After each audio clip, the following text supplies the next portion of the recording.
Pyrophobia, when fire ignites fear. Hello and welcome to today's exploration of one of humanity's most primal fears. If you're new here, consider hitting that subscribe button to join our journey through the fascinating world of human phobias. Today, we're diving into pyrophobia, the intense fear of fire. So, let's ignite this conversation. Fire, one of humanity's greatest discoveries and most powerful tools.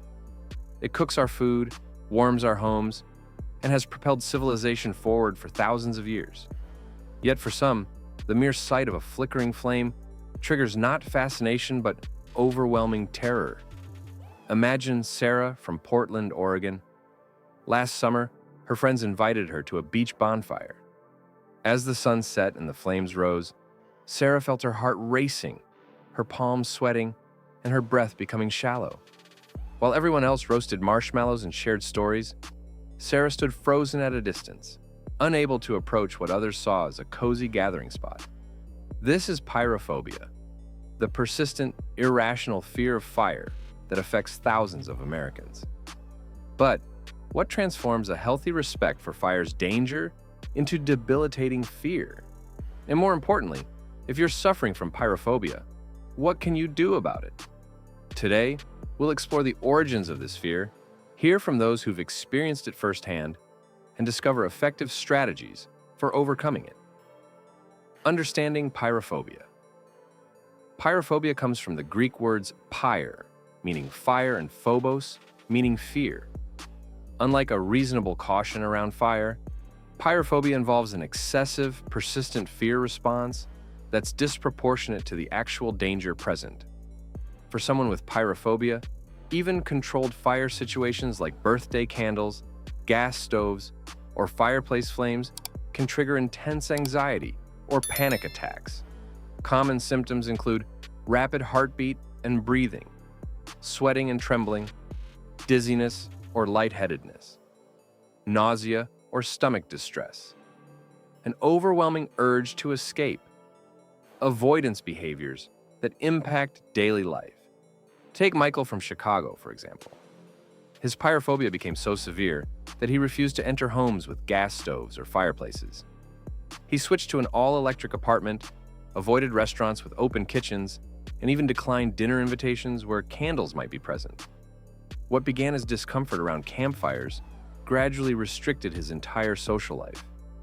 The origins of fire fear.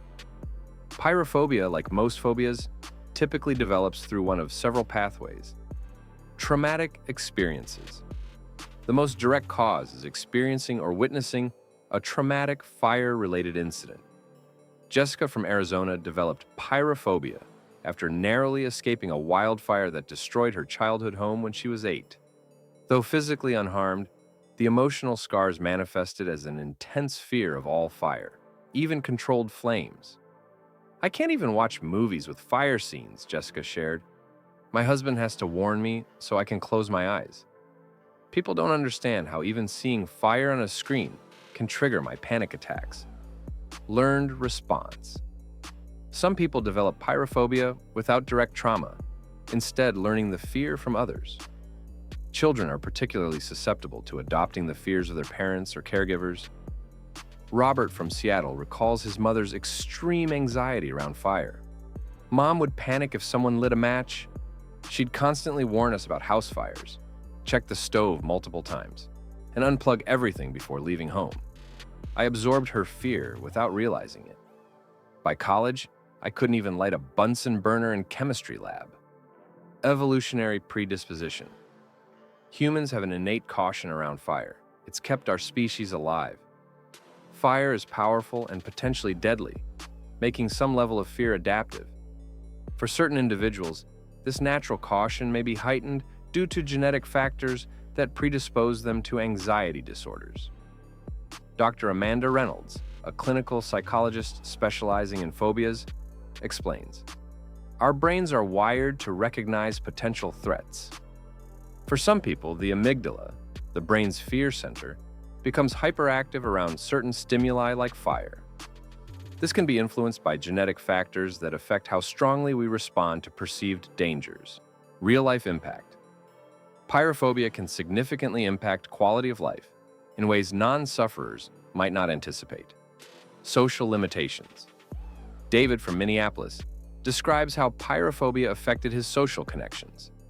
I became known as the difficult friend. I'd refuse invitations to barbecues, campouts, or anything involving fire. Eventually, people stopped inviting me altogether. Dating was especially hard. Romantic candlelit dinners were my worst nightmare. Practical challenges. Beyond social impacts, pyrophobia creates practical difficulties in daily life. Cooking becomes challenging when gas stoves or even toasters cause anxiety. Home heating options may be limited, and emergency preparedness can be compromised when someone can't use matches or lighters. Lisa from Boston shares, "After my apartment building had a small fire, my phobia intensified.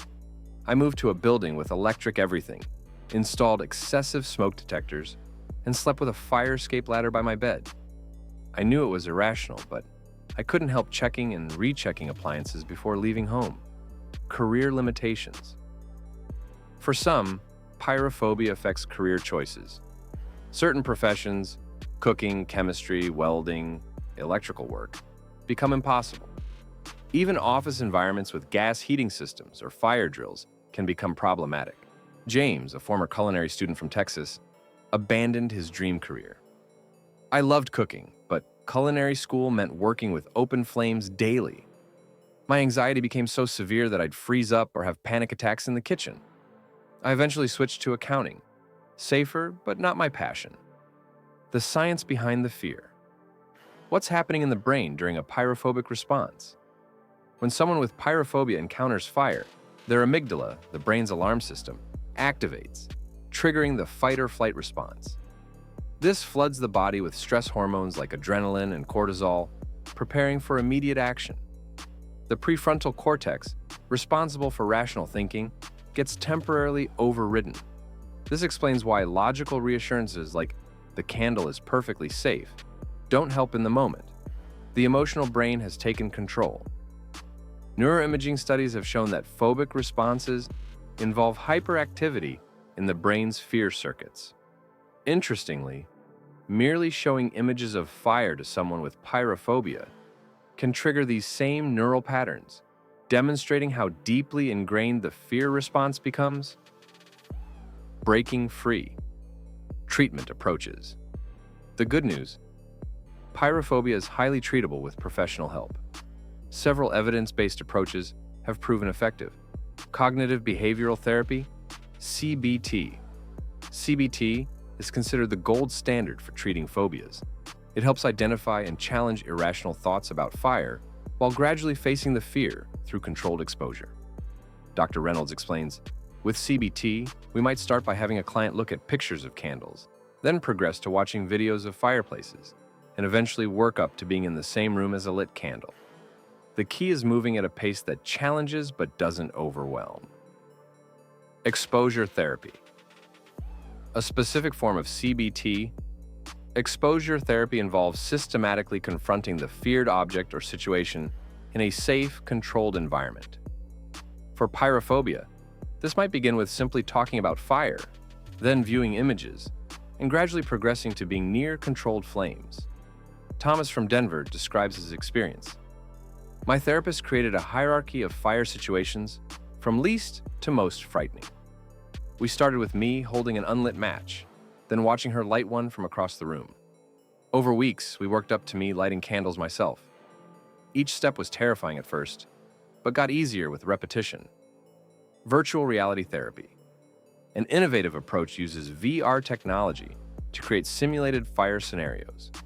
This allows people to confront their fears in a completely safe environment while still triggering enough of the fear response to promote habituation. "VR therapy was a game changer for me," says Emma from California. "I could practice being near virtual campfires and stoves without the actual risk. My therapist could control exactly how intense the simulation was, and I could remove the headset anytime it became too much." Medication options. While not a standalone treatment, anti-anxiety medications can sometimes help manage symptoms during therapy. Beta blockers may reduce physical symptoms like racing heart and trembling, while anti-anxiety medications might temporarily lower overall anxiety levels. Dr. Reynolds cautions, medication can be a helpful adjunct to therapy, but rarely resolves phobias on its own.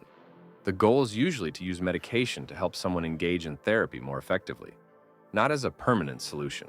Self-help strategies. While professional help is recommended for severe pyrophobia, several self-help approaches can complement therapy or help with milder cases. Relaxation techniques. Learning to control the physical stress response can help manage phobic reactions. Deep breathing. Slow, diaphragmatic breathing counteracts the shallow breathing of panic. Progressive muscle relaxation. Systematically tensing and relaxing muscle groups reduces physical tension. Mindfulness meditation. Focusing on the present moment can interrupt catastrophic thinking. Education and familiarity. Sometimes, learning more about fire safety can help reduce irrational fears. Understanding how fire works, proper safety measures, and how to use fire extinguishers may provide a sense of control. Mark from Washington found this approach helpful. Learning about fire science made flames seem less mysterious and unpredictable. Understanding the conditions needed for fire and how to control it gave me confidence. Knowledge really is power when it comes to facing fears. Gradual self-exposure. With milder pyrophobia, you might create your own exposure hierarchy, starting with very small steps. Looking at pictures of candles, watching videos of controlled fires, being in the same room as a candle someone else lit, sitting progressively closer to a fireplace. The key is consistency and gradual progression, never forcing yourself into overwhelming situations. Success stories. Many people have successfully overcome pyrophobia with proper treatment. Rachel from Florida shares, after a house fire in my neighborhood traumatized me as a child, I couldn't even be in the same room as a lit candle. Through 6 months of weekly therapy sessions, I gradually faced my fears. Last month, I actually hosted a backyard barbecue, something I never thought possible. Kevin from Michigan found healing through a combination of approaches. CBT helped me challenge my catastrophic thinking, while exposure therapy helped me face actual flames. The turning point came when I realized I was spending more energy avoiding fire than it would take to confront my fear. Today, I can cook on a gas stove and even enjoy campfires with friends. When fire fear is adaptive.